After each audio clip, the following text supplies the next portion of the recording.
à tous et bienvenue dans cette nouvelle vidéo.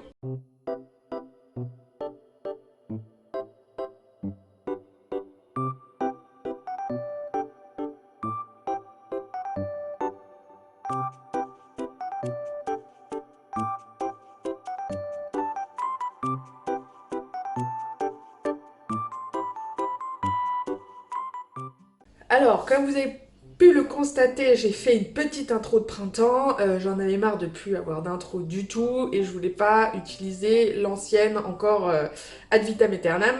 Donc, j'ai fait une petite intro de printemps. Voilà, j'ai fait avec ce que j'ai pu, avec ce que j'ai sur la terrasse, des fleurs, des plantes, voilà. Bon, j'essaierai de faire un truc mieux pour l'été. Mais ce sera forcément mieux puisqu'il y aura le potager avec, etc. Et puis toutes les fleurs seront bien sorties. Bref.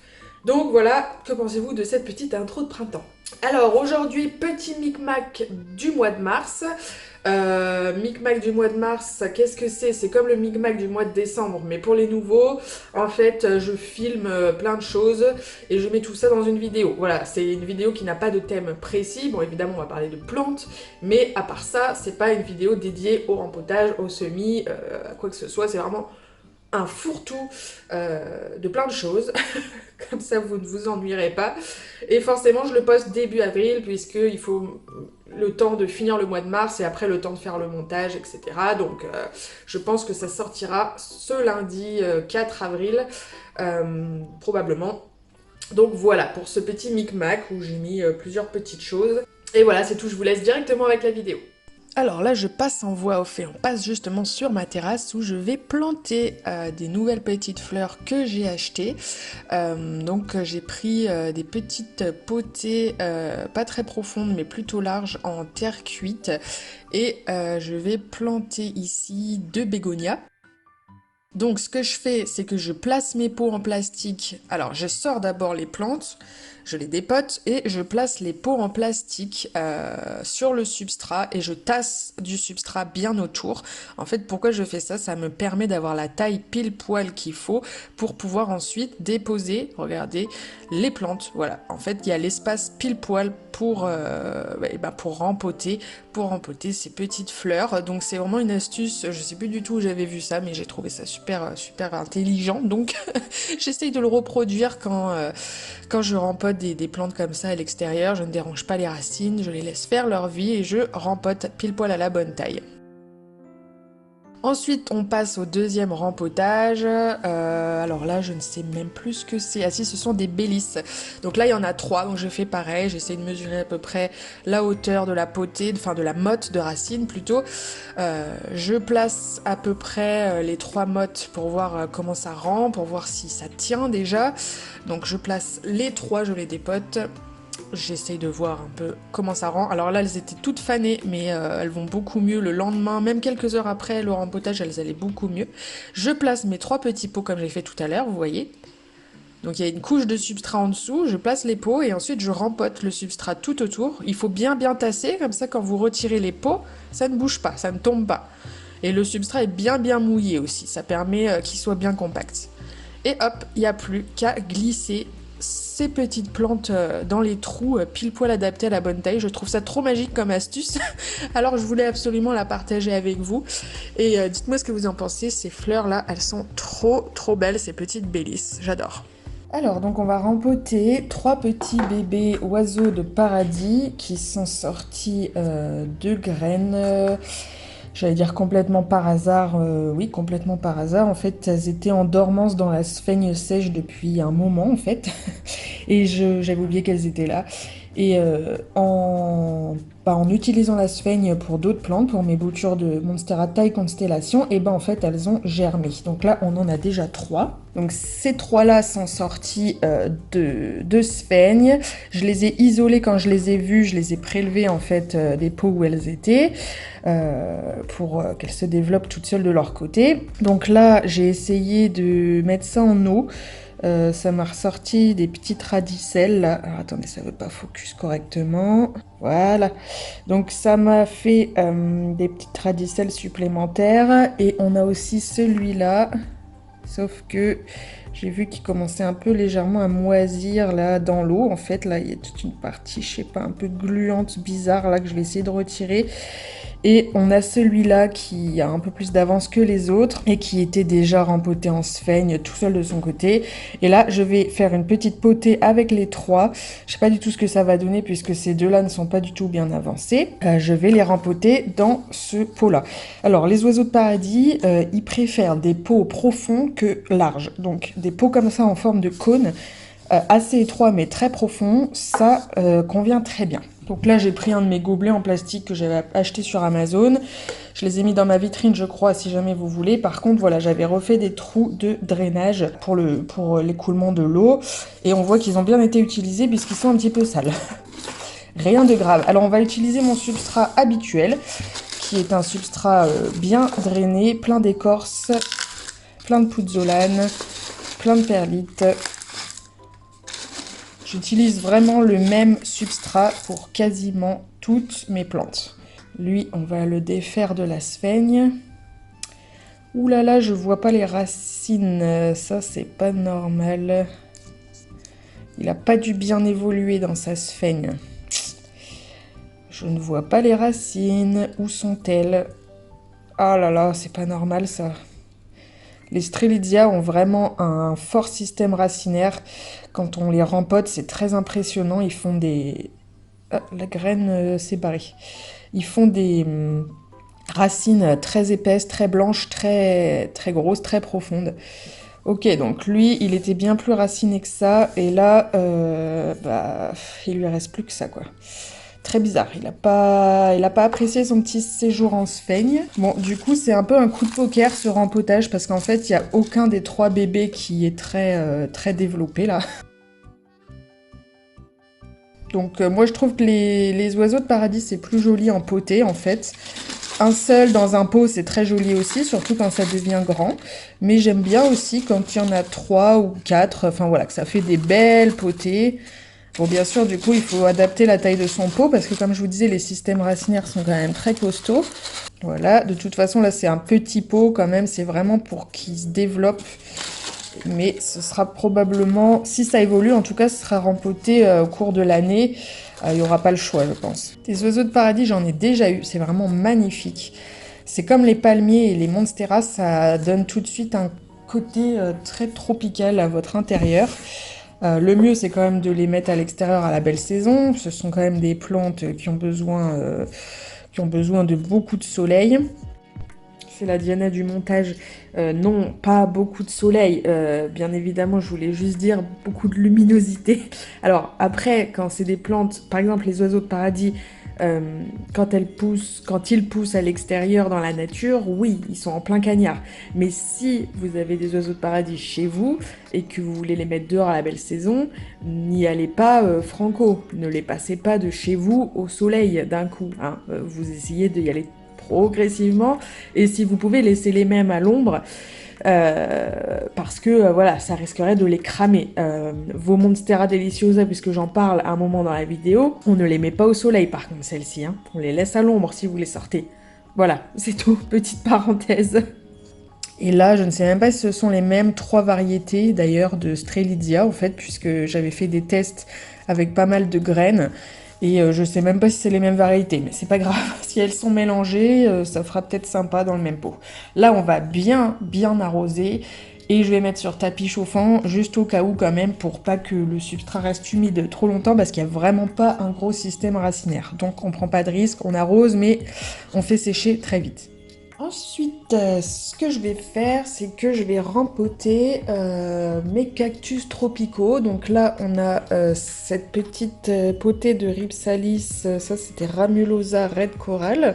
Donc c'était des boutures que j'avais fait en eau et voilà, qui repartent très bien. Mais le pot est un petit peu petit peut-être. Et de toute façon, je veux tout mettre en pot en terre cuite. Donc je suis allée chercher plusieurs pots en terre cuite à l'extérieur de différentes tailles. On a aussi ces deux, enfin c'en était qu'une à la base, mais qui m'a fait une deuxième pousse. Ça c'est Rhipsalis aussi, je crois, ou Epiphyllum, je ne sais plus du tout le nom, et je vais en chercher un autre. deux autres en fait. On a aussi ces petites potées de Rhipsalis paradoxa minor et cette belle potée de Rhipsalis paradoxa. Voilà, je vais tout mettre en pot en terre cuite. Je vais pas forcément passer sur une taille supérieure, mais on va juste passer ça en pot en terre cuite. On va utiliser le même substrat que d'habitude, on va même réutiliser ces substrats là parce qu'ils sont pas très très vieux, on voit qu'il y a encore des bidosmocotes dedans et tout, et puis ça, de toute façon c'est le même que celui-là, donc on peut mélanger. Donc à mon avis ils vont tous aller dans des petits formats comme ça, sauf peut-être ces deux-là, à voir selon le système racinaire. Et voilà, c'est parti, petit rempotage. C'est déjà le gros bordel alors que j'ai rempoté une plante. On va commencer par les plus petites. Alors, celui-là. Alors, on voit que celui-là, il a été arrosé il n'y a pas longtemps, puisque la motte est très très humide. On voit les petites racines. On voit que c'est peut-être pas suffisamment drainé finalement, mais peut-être que j'avais fait ça parce que c'était des boutures et qu'il fallait qu'elles développent quand même leur système racinaire. Donc là, je vais pas déranger le système racinaire. Le substrat n'est pas vieux, donc je le laisse en place. Je vais juste, voilà, rempoter ça au milieu d'un petit pot en terre cuite comme ça, avec un petit substrat un peu plus drainant autour, et ça suffit largement. C'est peut-être déjà trop, vu la taille du pot. Oh oui, il en faut pas plus.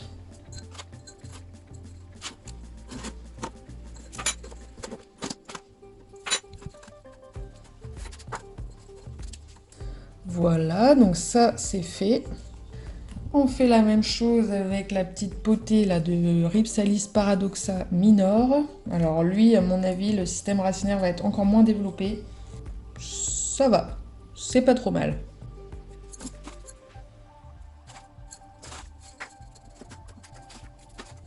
Donc là pareil, le substrat était un peu humide, donc je ne vais pas réarroser tout de suite, ça sera fait plus tard. Là, je viens de dépoter cette bouture là qui est toute seule, que je ne connais pas, dont je ne connais pas le nom. Pareil, pas énorme le système racinaire. On a en plus encore un... Qu'est-ce que j'ai foutu à l'époque? J'avais rempoté tel quel avec la sphaigne.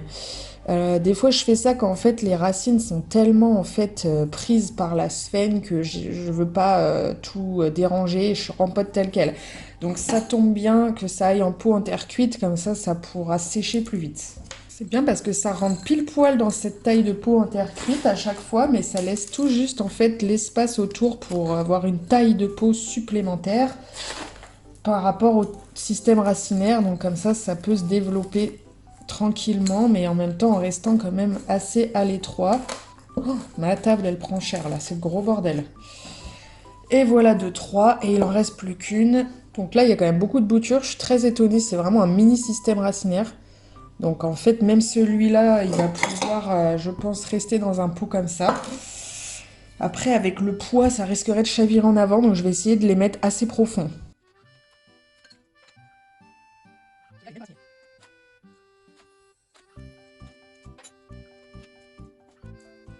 Tout ce petit monde ira bien évidemment dehors dès que possible, à l'ombre, et peut-être si j'ai de la place dans ma petite serre d'extérieur pour que ça fasse un vrai environnement tropical, chaud et humide.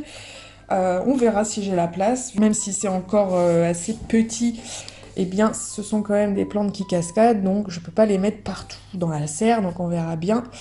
Et voilà le carnage, j'en ai foutu partout. Voilà l'état de ma table.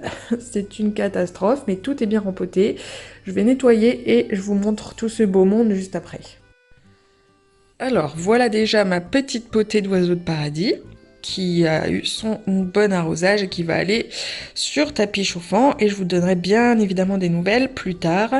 Donc voilà, à mon avis, c'est toute la même variété, mais je suis vraiment pas sûre parce qu'à l'époque j'avais acheté 3 variétés différentes, donc on verra bien. Ensuite, voilà cette belle Rhipsalis ramulosa red coral. Alors normalement celle-ci elle a les pointes un peu rouges. Alors on le voit par exemple sur celle-ci. Alors désolé, je tremble un peu des mains donc ça gigote. On le voit aussi sur celle-ci, mais forcément c'est pas très prononcé parce qu'on est à l'intérieur et qu'elles reçoivent pas forcément énormément de luminosité, mais ça se verra bien mieux cet été quand elles seront dehors. Voilà, petite potée, il faut que je la nettoie, elle est un petit peu sale, elle a des petites taches de calcaire, mais c'est très joli.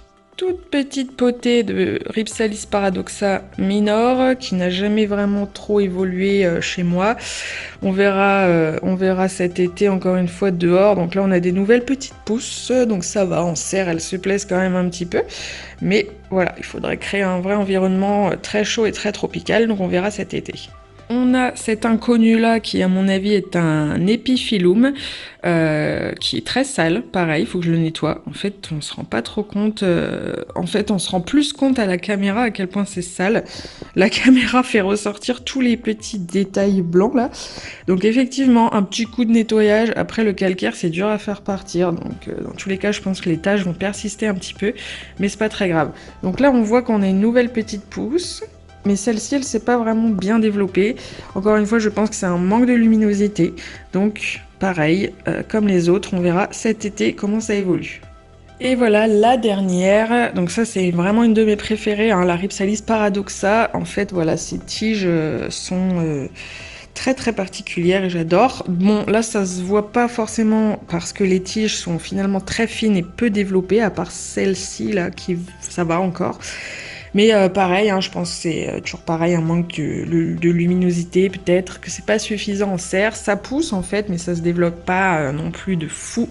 D'ailleurs, j'ai un autre cactus tropical comme ça que je vous montrerai juste après qui fait la même chose.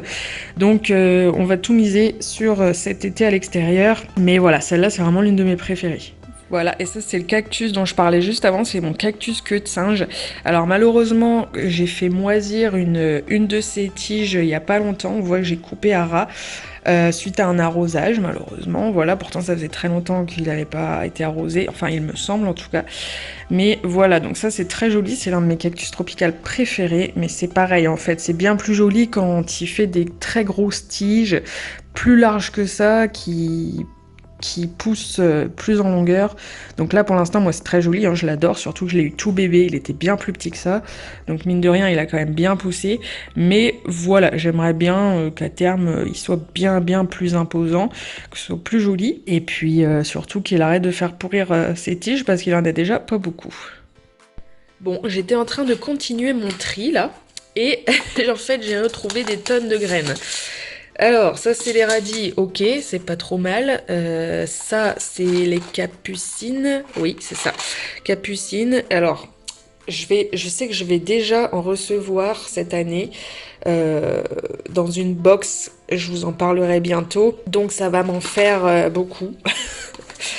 Il y avait ça, mélange de fleurs bleues. Je me rappelle plus de ce que ça avait donné. Je l'ai déjà ouvert, donc j'ai déjà dû planter ça. Pareil pour ça. Je me souviens plus du tout de ce que ça donne. En tout cas, ça fait beaucoup de fleurs. La ciboulette, j'en ai déjà dehors. Et je me demande même si je vais pas en recevoir encore dans la box là dont je vous parlais. Donc ça fait beaucoup. On a des coquelicots, mais pourquoi j'ai pas semé ça l'année dernière, honnêtement, je ne sais pas.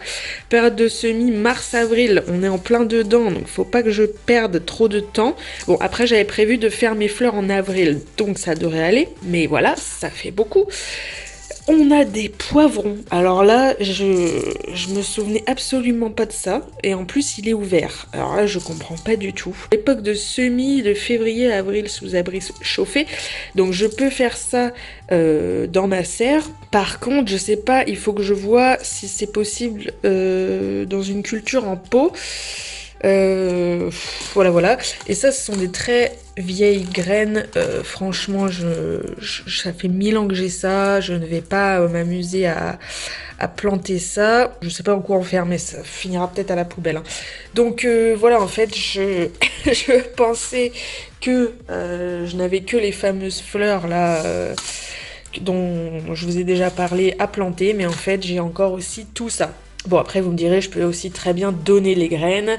Je vais voir ce que je vais faire. De toute façon, après je voulais faire vraiment quelque chose de très fleuri, très chargé cette année sur la terrasse, donc on va voir. Ça, je me rappelle pas c'est donné vraiment grand chose de très joli, donc je sais pas, je vais réfléchir, mais dans tous les cas on a quand même beaucoup plus de choses à semer que je pensais, et les coquelicots je vais les faire c'est sûr, donc voilà, c'est quand même une bonne nouvelle.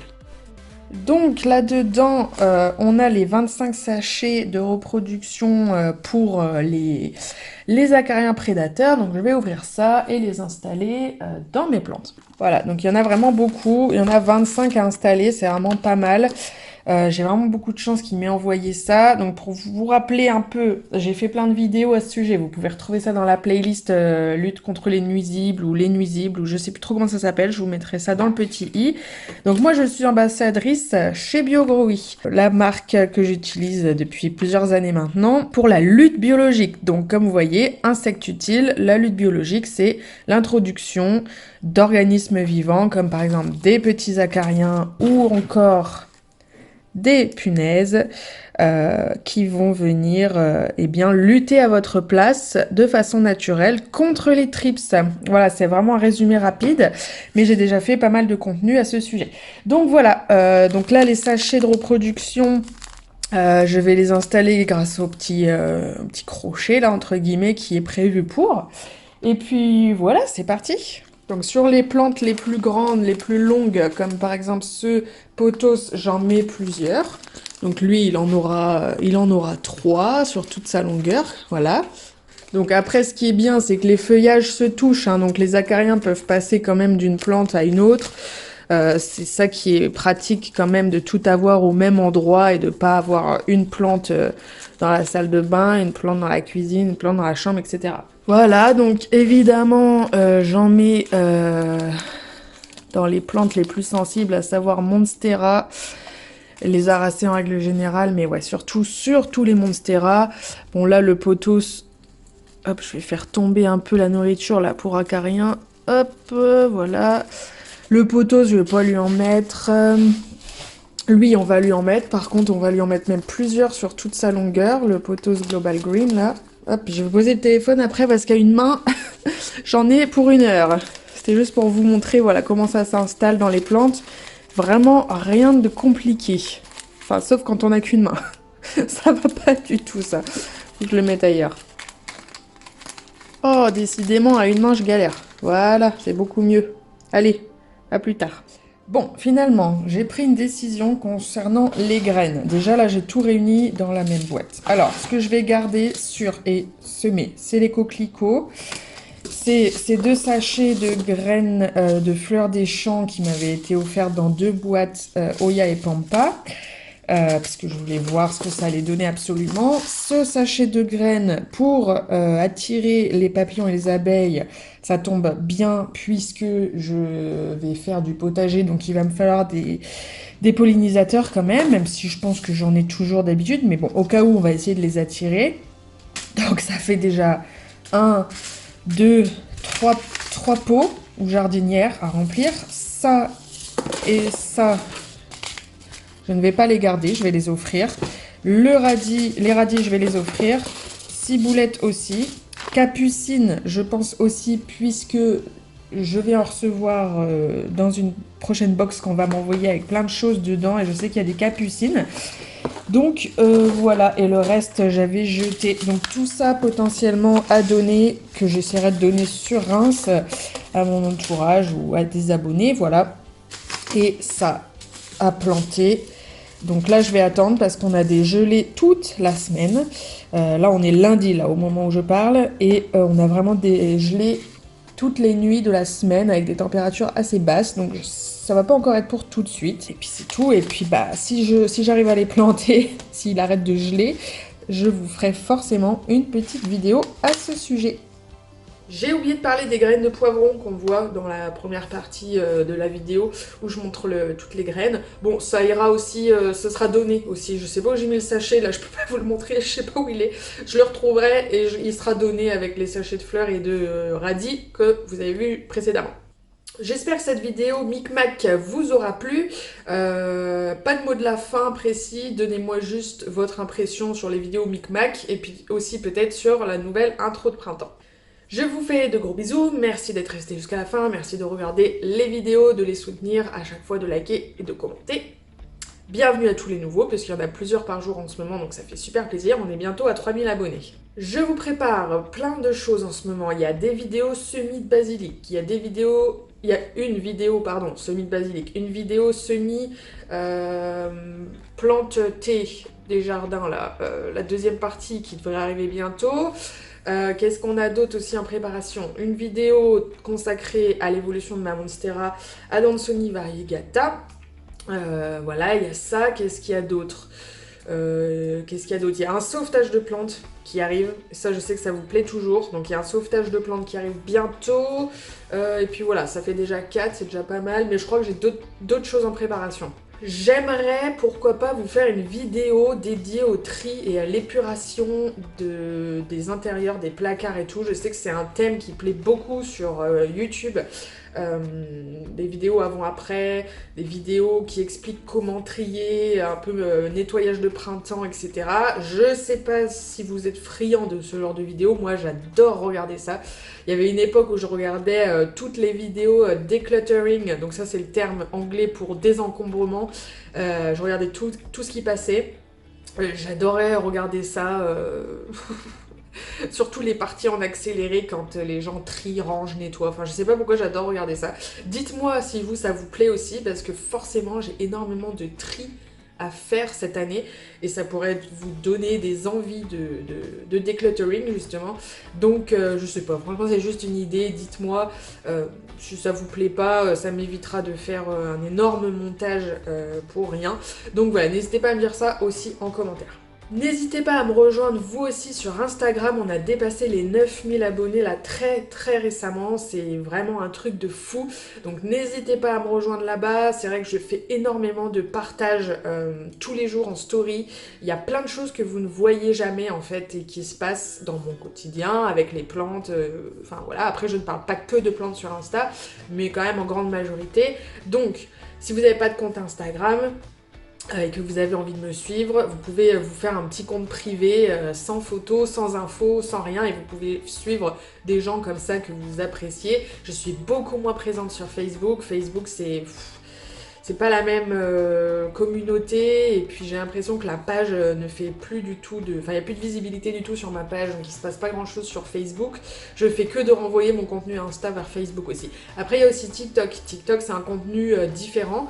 C'est que de la vidéo courte. Je peux parler de plein de choses, du bouturage, des plantes en général, mais il y a aussi beaucoup d'humour. Je fais plein de vidéos humoristiques et j'en pioche parfois les meilleurs entre guillemets pour les mettre sur Insta, donc on retrouve aussi un peu ce contenu humoristique sur Insta, mais c'est principalement sur TikTok. Voilà, donc tous mes réseaux sociaux sont en description, vous avez tous les liens, il n'y a plus qu'à cliquer. Si vous êtes avec votre téléphone, ça vous renverra vers l'application normalement, soit pour Instagram, ça vous renverra vers Insta, pour TikTok, ça vous renverra vers TikTok, etc.